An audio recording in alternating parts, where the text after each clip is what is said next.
Total semuanya 446.000. Pembayarannya mau debit atau cash, Mbak? Cash aja, Mbak. Cash. Mbak, kenapa ya? Dari tadi kayaknya lama banget.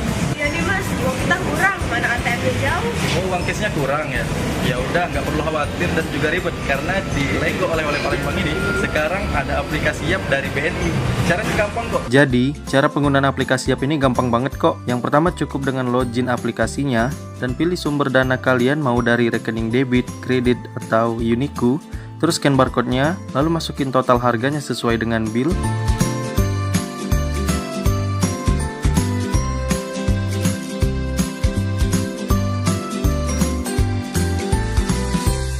Lalu klik bayar, terus masukin PIN rekening kalian dan pembayaran sukses. Simpel kan Mbak? Nggak ribet dengan aplikasi Yap.